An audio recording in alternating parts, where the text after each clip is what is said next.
Well, man, it's good to be here this morning, to be with you, and as you guys make your way back to your seats, and those of you watching at home or online, we're glad that you're with us. We wish that you could be with us, but we're glad that you're with us this morning. Hey, so we're starting a new series this morning. It's called "In God We Trust." One of the reasons that I like to do a series like this, as we talk about a hot topic, right?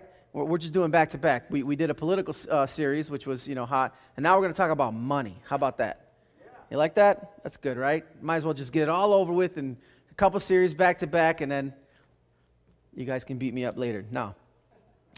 But we're talking about in God we trust. If we trust God, then that should change the way that we live. Am I right? I mean, does that make sense? Does anybody track with me on that? If we trust God, then we will trust what He says. We will trust in the way that we live will change because it is now being directed by what God would say is right or wrong. And we have it stamped on our money. It's in our, in the founding of our country. But it's bigger than just a money issue. Who here likes brain games? Anybody like brain games? You know what I'm talking about? Games that make you think, right? Anybody? Nobody? Nobody likes think? Okay, all right. All right. I tell my son Daniel, our brain is like a muscle, and we have to exercise that muscle, right? And so that's what we do. So I want to play a quick game, all right? But I need your attention, okay? I'm going to show you a video, and it's really important that you follow the instructions in the video. Are you with me? All right. So can everybody see the screens okay? Yeah? All right, go ahead and start that video. Is that video there? All right, cool. Go ahead and start that video. And then remember, I want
what you're supposed to be focused on, what you think you're supposed to be focusing on, that sometimes you can miss the bigger picture.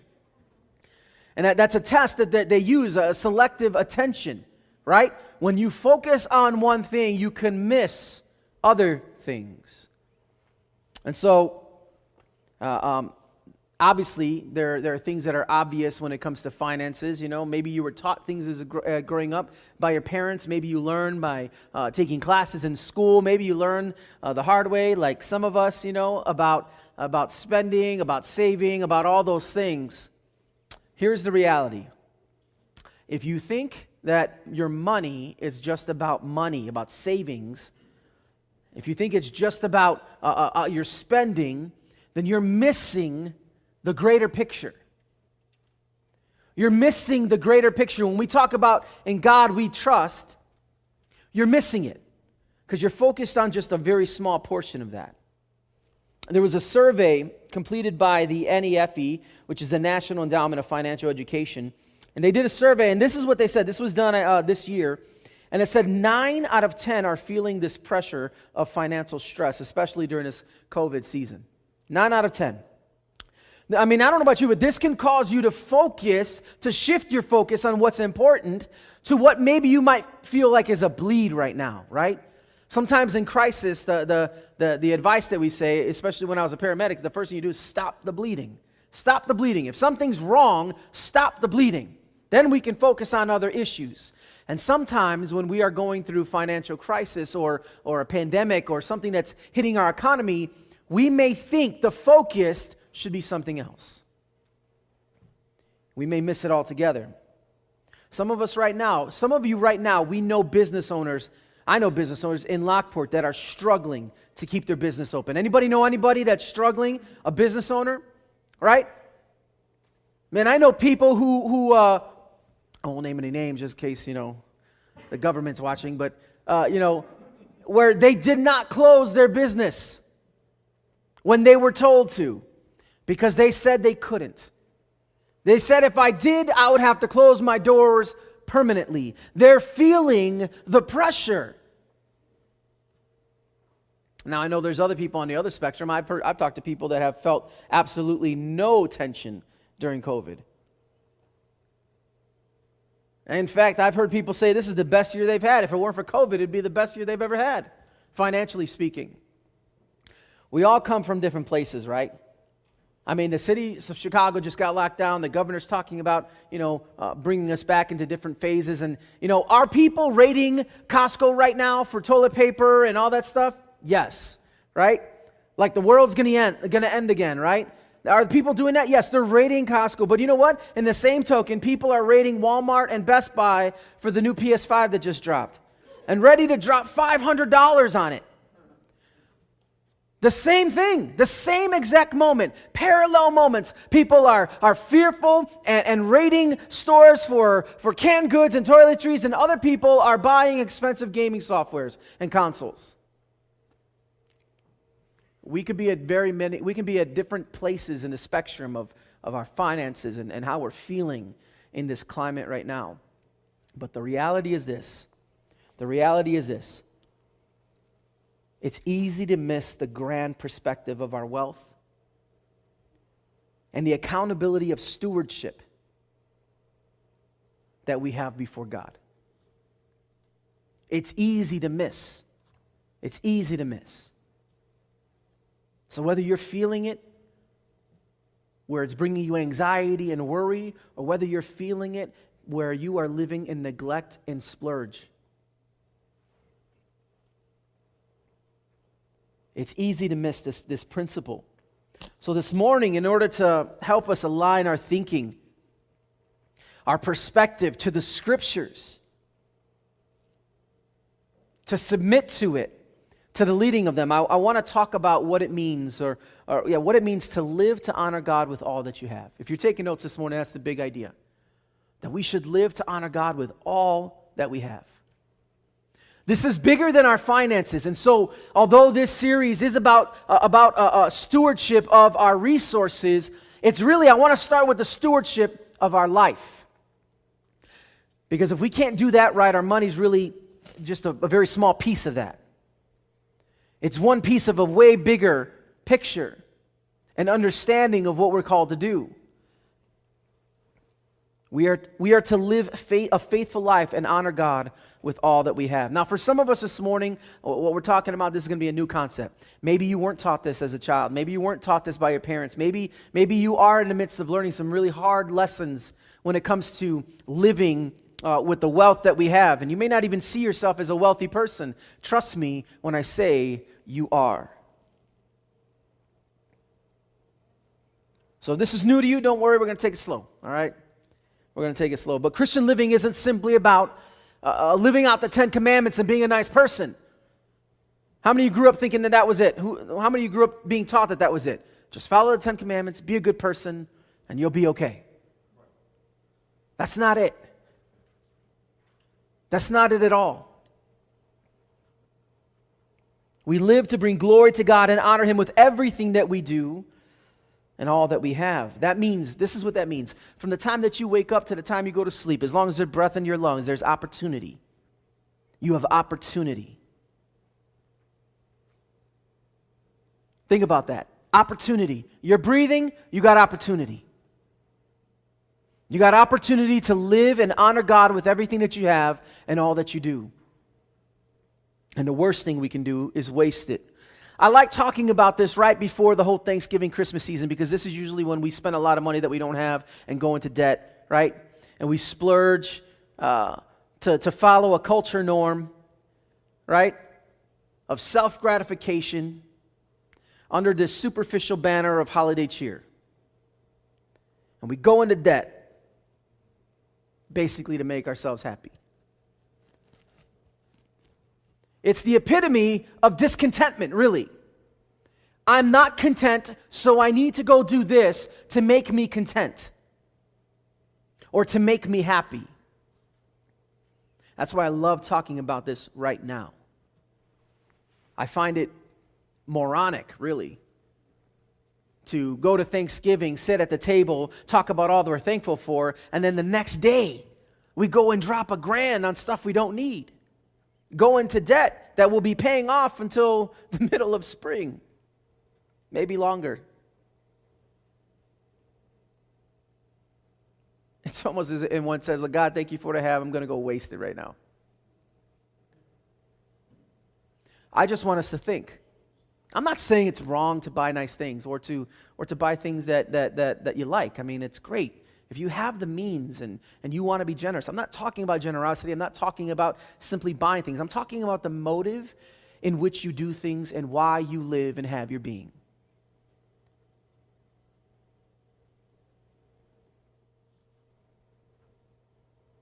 So today I want to talk about 3 principles. 3 things. They're very basic things. But if we can understand these 3 basic things, I believe that we can set ourselves up to live a life that honors God. Where it's going to be less about what you spend and why you spend. Rather, why you spend. So to be clear, I'm not asking you to just simply listen to me and then agree with me. Though that would be nice. But I'm asking you to listen to the words of Jesus, who clearly communicates his expectation. And I'm asking you to submit yourself to the authority of the Scriptures and say today, to make a choice that I am going to walk out these doors choosing to obey Jesus in these areas. If you listen with those types of ears, with that kind of ear this morning, then this message can be extremely impactful for you. And it can change the course of your life. It really can. But if you think this is just about money, well, then you're going to miss it. You're going to miss it. So that makes what we talked about this morning impactful. So let's turn to the source that has authority, that has wisdom, that is for us, and that's the Scriptures. We're going to be in Matthew chapter 25. Matthew chapter 25. Jesus is here at the end. He's near the end of his time, right? He's close to the time where he's going to be crucified. And he gives these 3 parables. All right, these 3 parables, and he's trying to teach about what it's going to be like when he comes back, which, was something to wrap their minds around with at that time. The second of the parables is the parable of the 3 talents, or the talents. Jesus is talking about value. He's talking about what we should be doing until he returns. So when we think about our finances, when we think about stewardship, when we think about money, when we think about our currency, the way that we live, I want to start with the end in mind. Jesus is coming back, and he's coming back with a purpose, and there are things that will happen when he comes back. So because that is true, because God is who we trust to come back one day, it changes the way I live today. Matthew chapter 25, verse 14. Verses 14 and 15, let's start there. It says, "For it will be like a man going on a journey, who called his servants and entrusted them with his property. To one he gave 5 talents, to another 2, and to another 1, to each according to his ability, and then he went on his way." Stop right there. First of all, Jesus is, again, this is all about Jesus' second coming. He's talking about it's going to be like this. It's going to be like a man who gives away his property to 3 people, and then he goes on his way. It's very similar. Jesus came, right? He came. He gave us salvation, rising from the dead, and then he ascended into heaven, and one day he will return, but he is not here, physical form, right now. This is how this applies to us. We are these servants in this parable. He explains that he will return and bring judgment, and there will be a day that we are held accountable for all that we did. Let me ask you this, okay? I know I did this. I know my kids do this. I wonder if you do this. Maybe growing up, okay? Growing up, did you ever have chores? Who here had chores that they had to do in their house? All right. Maybe like on a Saturday or something, right? Parents go out, they got errands to do or something like that, and they tell you, have X, X, X, X done before I get home, right? Anybody? Right? Maybe you're the parent that does that, right? And do kids ever listen? No, right? What do? If you were like me, you didn't do anything until you saw the headlights in the driveway. And they're like, we got to go do this and clean up the living room and do the dishes, and you start working on it, but it's a little too late. Mom or dad walks in, sees the house messed up, you get yelled at, you get grounded, and you lost everything. Lost your privileges. Maybe you got your phone taken away. Well, actually, I didn't have a phone growing up. So, it was more like TV. I couldn't go outside. I couldn't do anything. We wait to the last minute, even though we're given instruction. That's a bad situation to be in. You don't want to be in that situation. And Jesus is warning us. He's saying, don't find ourselves in that situation. Don't find yourself in a situation where the master returns and you have not done anything. You have not been faithful. That's a big word for this morning. Faithful. Faithfulness and contentment. When we're talking about how we live, when we're talking about God, in God we trust, I want to talk to you this morning about how we live, about faithfulness, living a faithful life and being content. This parable that Jesus is telling us helps us understand three principles that if we could grasp, if we could submit to them, if we could apply them, they could help us live the rest of our days honoring God with all that we have. The first principle is this. Call it the ownership principle. If you're taking notes, write this down. God owns all that we have. Now, some of this might be really hard for you to grasp, and we're going to walk through this, all right? But God owns all that we have. Verse 15 says, to one he gave. He gave 5 talents, to another 2, and to another 1. The master gave. It was God who gives. I think in America, for sure, right? Some of our families immigrated to this country saying that you can earn a life. You can make something for yourself. You can do this. If you work hard, you can do anything in America. You can make lots of money. And we buy into this American dream, right? And many people have come here and worked really hard and have been very successful. And guess what? All of it belongs to God.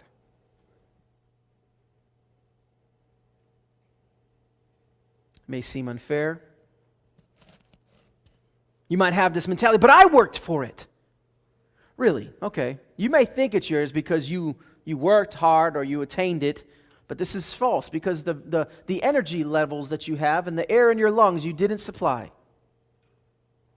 And even right now, you're breathing in the grace of God. So you should breathe out His praise. Breathe in His grace. Breathe out His praise. I'll tell you right now, a couple weeks ago I was struggling with bronchitis and I couldn't breathe. I couldn't sing. I could barely talk without coughing, right? Even now I have a lozenge in my mouth just to kind of keep my throat loose. But not breathing is not fun. If you're breathing, you have opportunity.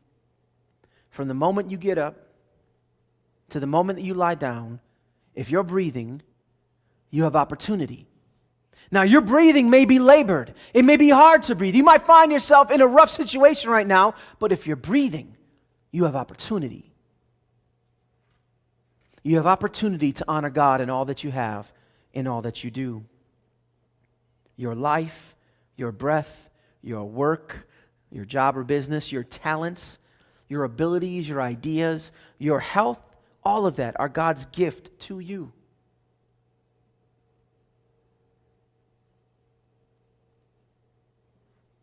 It's God's grace and goodness, and He gives and provides. I try to make it a point to when we pray as a family at the dinner table, we thank God. I thank God, thank you for life. Thank you that we're alive. Thank you that you supply all our needs. Thank you that you're faithful to us even when we're not faithful to you. Just a constant reminder that everything that we have is God's. Psalm 21 verse 4 puts it like this: the earth is the Lord's, and the fullness thereof, the world and those who dwell therein. Psalm 89 verse 11 says, the heavens are yours, the earth also is yours, the world and all that is in it, you have founded them.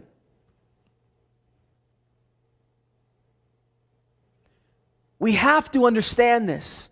I'm not talking about just a cognitive understanding. Oh yeah, God created everything. Yeah, I get it. No. He still owns it. He still owns it. Even though you work 40, 50, 60, 70 hours a week, He owns everything. And we need to understand that. If we can grasp that, if we can submit ourselves to that truth, it will help us.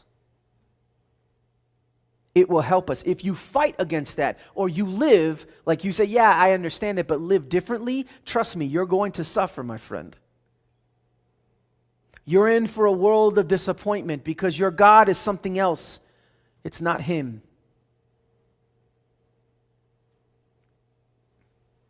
It's not fair either. Sometimes it feels like, right? What I like about this parable is the master didn't distribute evenly. He didn't give all of them 5. He gave 1 5, 1 3, 1 1. It says He gave them according to their own ability. It doesn't mean that one servant was more or better or higher than the other. They were all the same, but they were given differently. The wealth that they were given was different. It wasn't proportionate to evenly. Verse 15 says it was to each according to his ability.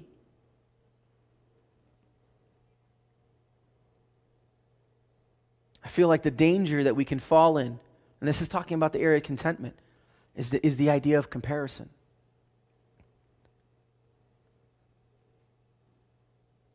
Sometimes we look at what other people's got, what other people have. Maybe I'm the guy with 1 talent looking at the guy that got 5 and I'm saying, man, that's not fair. Wish I had that.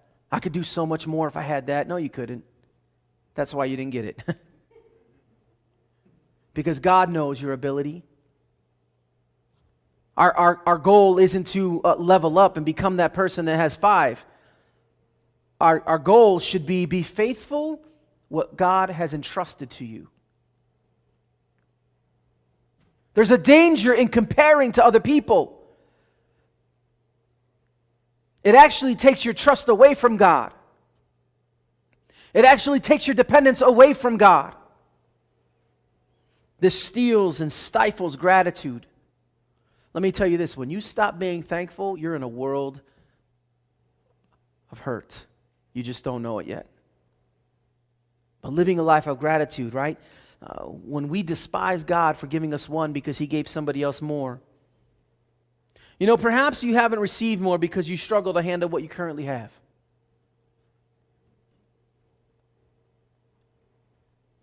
Perhaps this morning you shouldn't be worried or concerned or comparing yourself to other people, but maybe you need to ask some really honest questions. Am I being faithful with what I have right now?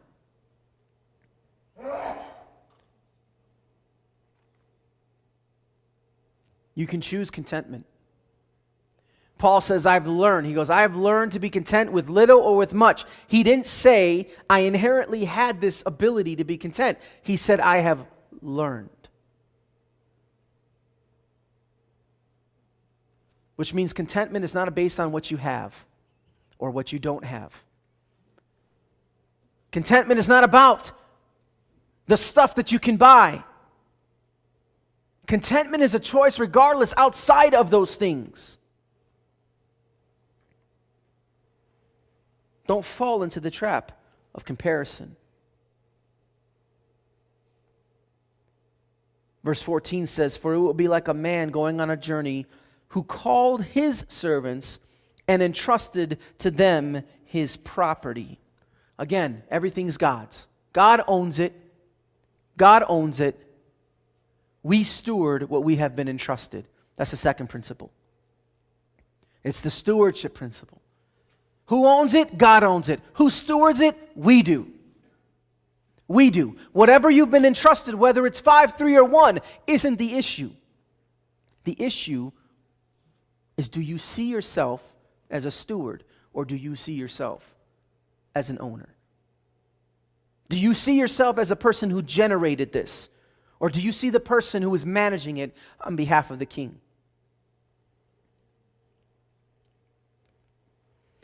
A steward is someone who manages something that belongs to someone else. He does not own it, but has the privilege of enjoying it and using it for the profit of his master. So that second principle, if we could put that on the screen. God owns, we steward what we have been entrusted. I don't know about you, but have you ever house sit? Anybody ever house sit for somebody who has a way nicer house than you? I remember being younger and people would ask me to watch their house, or they have a pet or something and they want me to watch their house while they're away. And it's cool, sitting on someone else's sofa watching their big TV, and right, I don't own any of this stuff. I can't afford it, but they do. That's cool, right? That's kind of the idea. I am managing, I am taking care of something that belongs to somebody else. Now, it's easy to think about that when it comes to maybe material possessions like a house or a car. But what about when it's your spouse or your children? What about when it's your career that you think was attained by your education and all the hard work that you put in and all the money that you spent or that your family spent or the sacrifice that your family made to get you to where you're at today? And it would be a lot easier to attribute all of your success to the things that sacrificed for you to get there, instead of acknowledging that it was God the whole time. See, the way I manage my money and my possessions is a spiritual issue.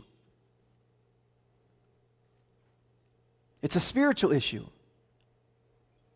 It reveals something about my spiritual life. It's kind of like a rental car.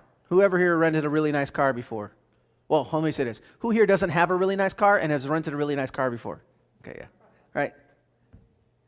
There's something about a rental car that where you act a little bit different, right? You don't want to scratch that thing, right?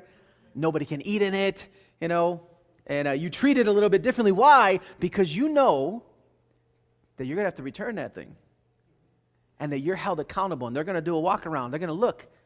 They're going to look inside that car. They're going to see what you did with it. You're going to be held accountable for what you did with that vehicle. And yeah, it's cool to drive, and it's nice, nice Chicago summer driving on Lakeshore Drive, maybe going to Mario's Italian Ice or something, in a nice car. That's a good day. But it's only for a while. And we need to remember that. God owns it. He's the owner. We're the stewards. We steward it. Nothing that we have is really ours forever.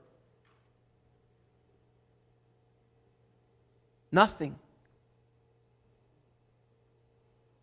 All that we have will eventually fade away. 1 Timothy chapter 6, verse 7 says, "For we brought nothing into the world, and we cannot take anything out of the world." Man, sorry to burst your bubble, but all of this is going to fade away. All of it. All of our possessions, all of our relationships, all of our friendships, all of it will pass away.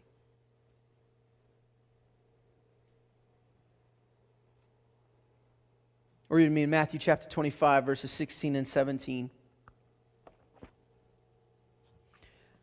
It says, "He who had received the 5 talents went and at once and traded with them, and he made 5 talents more. And also he who had 2 talents made 2 talents more. But he who had received the 1 talent went and dug in the ground and hid his master's money. So there was two of these guys were faithful. That's what I'm going to call them. They were faithful. They were diligent and profitable. They went to work what the master had given them. They were good stewards of what God or the master had given them. They used it effectively. There was no delay in their obedience. They went out immediately and did something with it. And then we have another guy, and we're going to call him unfaithful. All right? Some would call him dumb. We're going to call him unfaithful. Right? He was unfaithful. Now, when somebody had something of great value, and you might read through this in other parts of the Scripture, Jesus talks about a treasure that was found in a piece of property, and that man sold all that he had, and he buried it in that property and sold all they had to buy that property. Burying something of great value was a cultural norm. That was something they would have done. And so this man, he buried it. He buried it because he didn't want to lose it. The things that we've received from God, I'm talking about your everything, really, not just your money, but even your abilities. Again, the master gave according to each ability. The things that we have received from God, they're never meant to be buried deep, like deep within, kept for us. They are given to be used to expand His kingdom and to bring Him glory.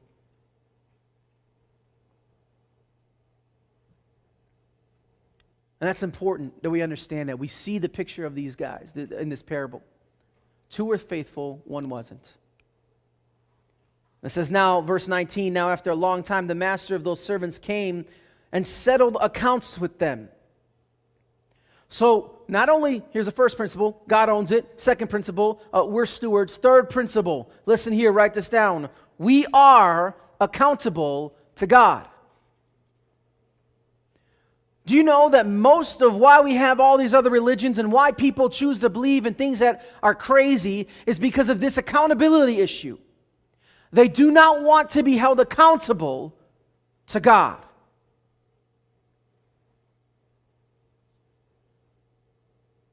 They don't want it to be said that God is going to judge me. So I'll choose this whole other belief system that alleviates me from that judgment, which is a silly idea because we all will be judged. The accountability principle. We will be held accountable to everything that God has given us. Your life, your gifts, your opportunities, and even your words. We will be held accountable. The master is going to return. So how we live matters. That's what this parable is about. That's what this parable is about. How we live matters. We will either be deemed faithful or unfaithful with what we did with what God gave us. There is no middle ground. And waiting to the last minute isn't going to help you. 1 Corinthians chapter 4, verse 5 says, therefore, do not pronounce judgment before the time, before the Lord comes, who will bring to light the things now hidden in darkness and will disclose the purposes of the heart. Then each one will receive his commendation from God.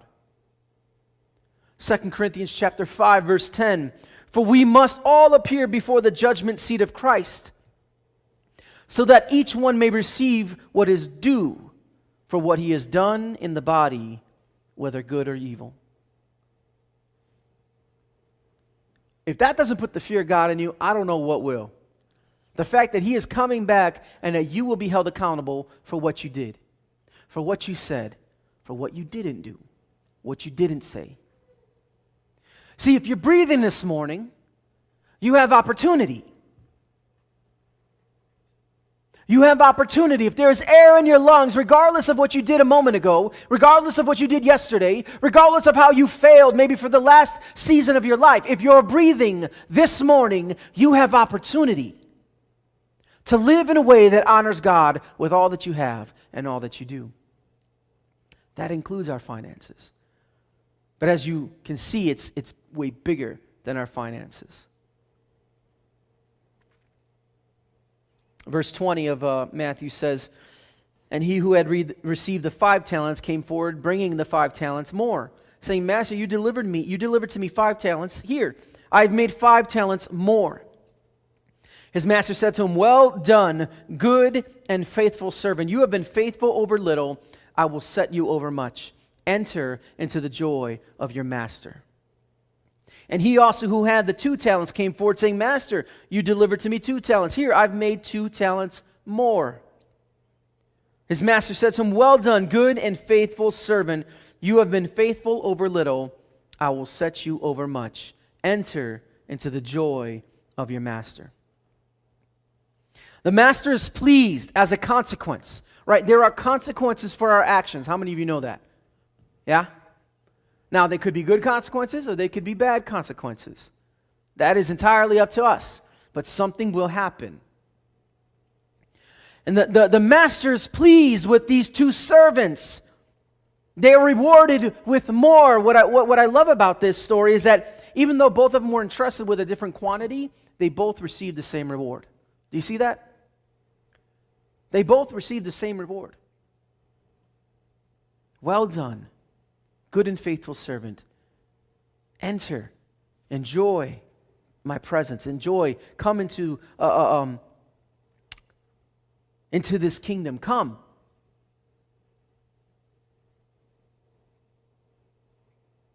They experienced the joy of the master's presence, which is actually the best reward we could have. I was thinking about this concept just the other day, thinking about contentment, thinking about what we have. You know, last week I told you that me and Connie bought a new bed, right? It's been awesome. I love it, right? And I was thinking about, just in our culture, right? We're always seeking comfort, better luxurious cars, and nicer sweaters that look like alpaca fur in it, or whatever, just we feel warm, blankets and beds and comfort. We're seeking comfort. And I thought about Jesus. Who says he had nowhere to lay his head. He didn't have a luxurious condo or a cultural equivalent of his time. But yet, he was content. I don't read anything about him waking up with back pain. And I had this idea that, man, Jesus makes sleeping outside using a rock as a pillow a place of contentment.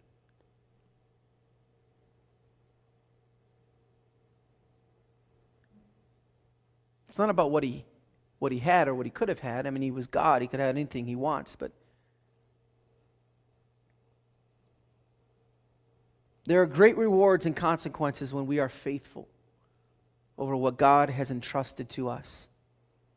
Maybe a great question this morning is, what has God entrusted you with? What is it that you have that God has given you and nobody else?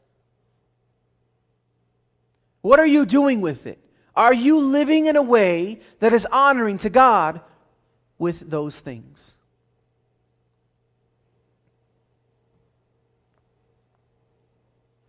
I know people that take better care of their cars than they do their family. I know people who love their job more than they love their kids.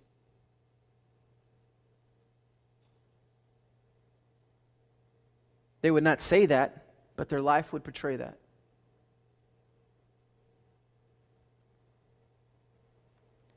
Don't get caught living unfaithful. Don't wait until you see the headlights in the driveway to go and do something, to start living right. Quit making excuses. Crawford Loritz writes this. He says, the key to having more is not asking for more, but doing more with what you have. Don't ask your boss for a promotion if you're giving a C+ effort on the job. I love that. There's also negative consequences. Now these guys, the first 2, they receive a positive consequence, which is great. Hey, you did a good, well done, good and faithful servant. Come, enjoy your master's presence. I'm going to give you more. I'm going to bless you. You did great. Well, not so much for this other guy. Let's read in verse 24. He also, who had received the 1 talent, came forward, saying, Master, I knew you to be a hard man, reaping where you did not sow, and gathering where you scattered no seed. So I was afraid. And I went and hid your talent in the ground. Here, you have what is yours. Excuses. You ever met a person who makes an excuse for everything except taking responsibility? I don't know about you, that drives me crazy though. Drives me crazy. When I see people want to blame everything and everybody else for what's going wrong in their life except taking responsibility for what they did.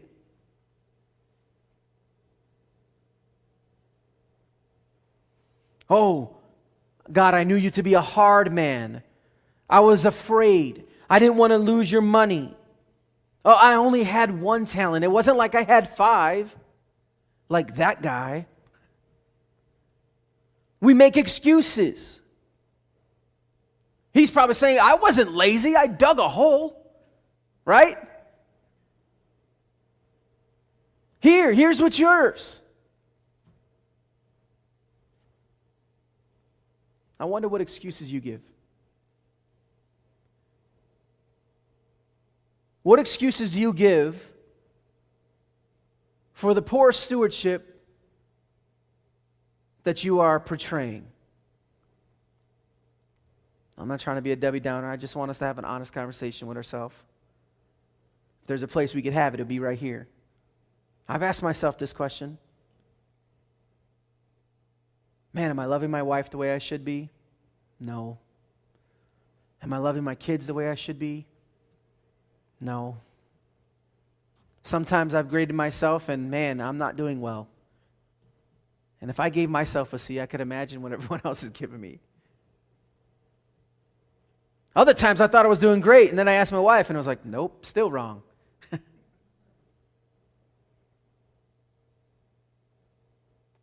These are honest questions. We're talking about stewardship, not just with our finances, but definitely our finances. Why we do what we do. Do we live with eternity in mind? Do we live with the knowledge, with this principle that God owns everything, I steward it, and I will be held accountable to Him for what I did? Do we live with that in light of our next decision? Or do we move through life with a sense of nonchalant, a cavalier?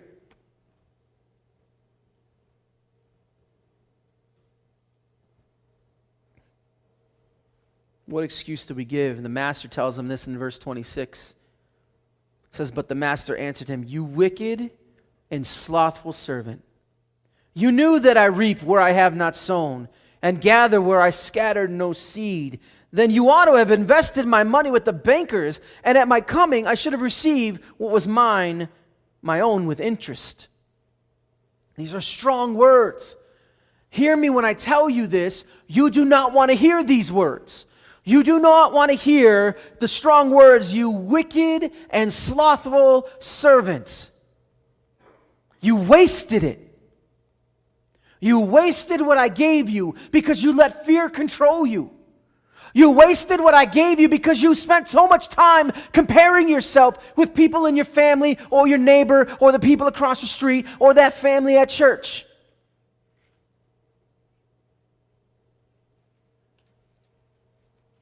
The anger directed at the servant that the master had, he made the talent about himself and felt that he wouldn't be held accountable.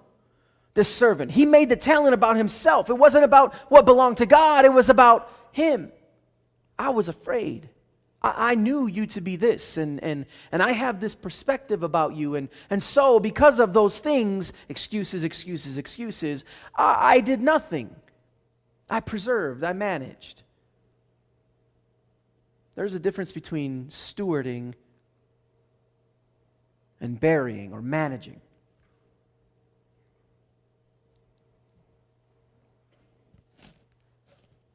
He had wasted an opportunity to bring his master honor and profit. He missed it. He could have at least, the master says, you could at least put in a bank and collected interest. Something. Something would have been better than what you did. You know, in our families, I know it's real easy, right? Dads, husbands, you work all day. You're tired. You're dealing with other people's emergencies and issues. You come home and you just want to rest. You want to enjoy your family the way that you like to enjoy your family, which is quiet and don't bother me, right? But your kids need interaction with you. Your spouse needs an adult conversation with you. They need to connect with you. They need wisdom from you. Your job is not done yet, and sometimes we have the wrong perspective about living. We think it's just providing food and shelter and clothes, and then my job is done. Let your mother do the nurturing.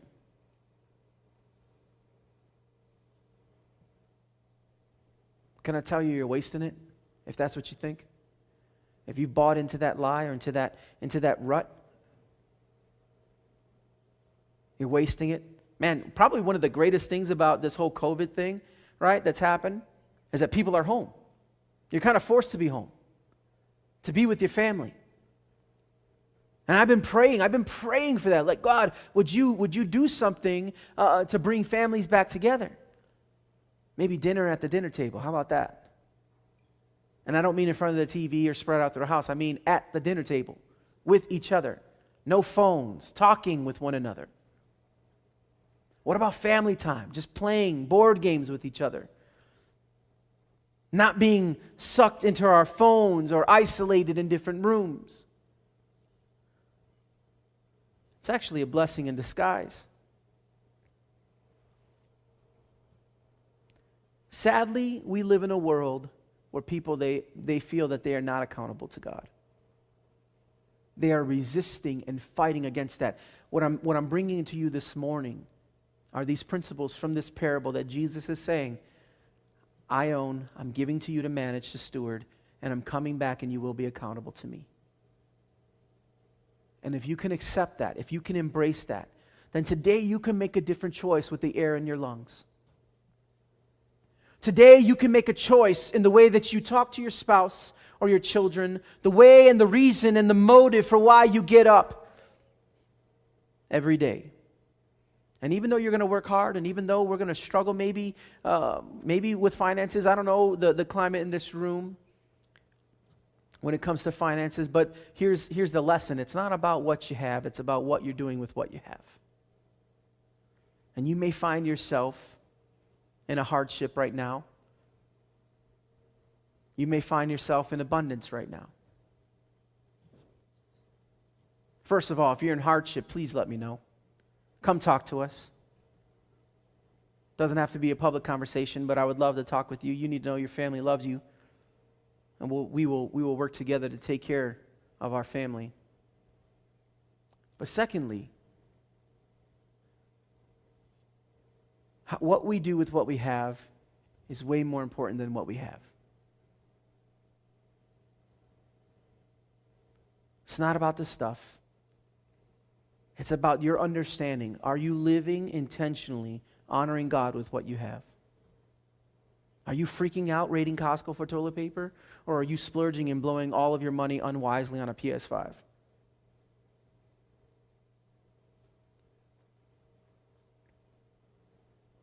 We can be in two different spectrums.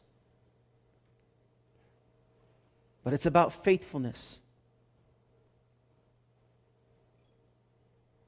It's about faithfulness.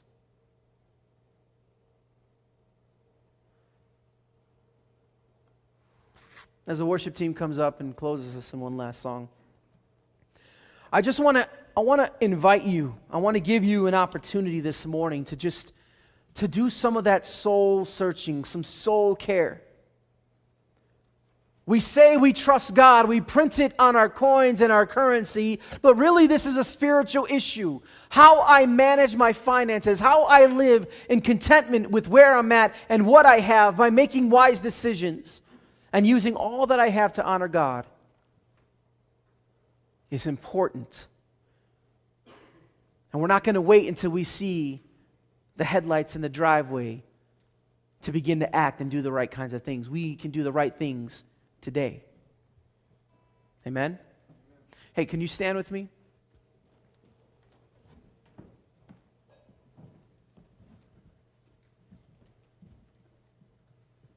As Grant and the team leads us in this closing song, I want you to ask this question, all right? And we do this every week. Every week, if you're watching online, I want you to ask this question because it's so important. It's what makes the difference from just a good religious pep talk to something that impacts my life. And that is, what are you going to do with it? What are you going to do? So the question I want you to ask right now, I want you to ask, Spirit of God, what is it that you are saying to me when it comes to these principles? Am I living according to these principles? Have I submitted to these principles, Lord? Am I obeying you in the way that you want me to live? Or am I wasting it? Ask the Spirit of God this morning, Spirit of God, what are you saying to me? And secondly, ask Him, what do you want me to do about it? Some of us are going to have to make some really hard decisions. Some of us are going to have to repent and ask God for forgiveness. Some of us are going to have to go and have a meeting with our spouse and say, you know what? We've been doing this wrong. We've been doing this wrong and we need to change. We need to be thinking differently about what God has entrusted to us. We need to be thinking differently about our finances. We need to be thinking differently about our children. We need to be thinking differently about our resources. And how can we leverage all of those things for the kingdom of God so that if He were to come back tomorrow, He would find us faithful. So as He leads us in this next song, I want you to ask that question. If you want to come up and pray at the altar, I invite you to come. It's just a place for you to come and say and to say that this is between you and God. If you're watching online right now and you need prayer, go ahead and put in the chat. Just let us know that you need prayer and we will follow up with you. We want to be able to pray with you, to walk with you, to help you follow God in whatever next step it is that you need to take. Amen? Amen. Let's ask this question. Let's spend that time before the Lord as they lead us in this next song.